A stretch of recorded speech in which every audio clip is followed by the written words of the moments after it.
Well, the Drawstream just wrapped up the other day and a few things were talked about, so now I'm going to talk about them. And first and foremost, I want to make an addendum to the BCB Chapter 27 review, as Teshi has shed some new light on one of the pivotal moments in not just the chapter, but in Paulo's life. So remember the scene where Paulo shadows that Zack lookalike? Well, apparently this blushing wasn't just meant for the girls he was with. This was supposed to be a hint towards Paulo's bisexuality. And look, here's the thing. This is kind of dumb and really weak, especially considering who Paulo was during this time. I mean, maybe you could make the argument that when one of the girls calls Aaron out for having a new admirer, he gets really flustered about it, but he quickly changes track to be talking about the girls, so who really knows? I can kind of see this go either way, I guess. But what is even more dumb is just him randomly being bisexual in Boy Toy after years of being the straightest guy you know. However, it is nice to see that Teshi understands that his bi-ness was really sudden and out of nowhere, and so any sort of seeding we can get for that to be led into is nice, which I guess makes this recontextualization a little less dumb than him just randomly being bi, which in comparison makes it actually pretty smart. Unironically, I really do think that this is a good idea, but it is hard to tell what is meant to be a hint towards that and what isn't. I'd really need like a list of things because honestly, from my perspective, and I think from a lot of people's perspective, Boy Toy just marks the first time that there is any hint that he might be bisexual.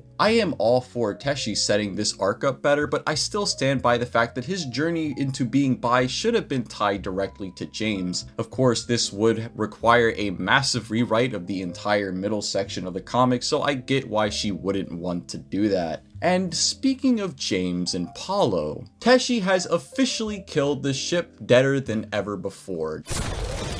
She never had any plans on the two ever dating, that it was never going to work out between them anyway, and that to have Paulo date James just to get with a girl was too gay baity. This is where you draw the line.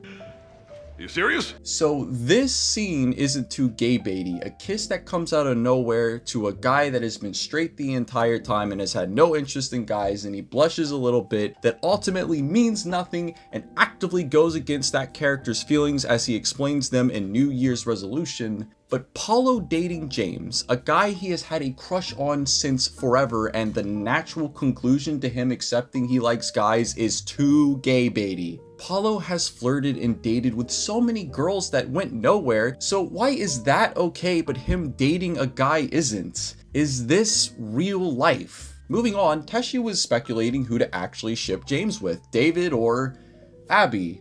Well, to be fair, she said that she shot that Abby thing down pretty quickly, which makes sense because Abby has had absolutely no interest in guys throughout the entirety of this comic, and they just would not match, their energies don't match. But David, now that is a ship I could see being fun. The two have kind of similar energies, they're perfect for each other. Teshi made some comments about the current chapter, which is method acting as of recording this video, but I'll have gone over all of that in the method acting review, so if you haven't watched that video for some reason and you're watching this, go check that out. As for where BCB will end, which is a question she gets a lot, she says that it has a quote-unquote end, which is junior year before prom, but the story doesn't really have an end at the same time. She could just go on writing it if she doesn't have another idea that she likes as much as BCB. She's also been working on a spin-off series for BCB more along the spirit of the old Volume 1, just funny little slice of life stories with the characters. Which is what it should have fucking been in the first place. She says she's still really infatuated with BCB, so who knows, maybe we'll be here in 100 years still talking about these cats, and it really seemed like people in chat wanted BCB to continue. Anyway, that's all I really had to say. That's everything that was kind of brought up in the Drawstream, or at least things that people brought up to me. What do you guys think about all this? Was there anything that I missed? Let me know in the comments below, and I will see you all next time.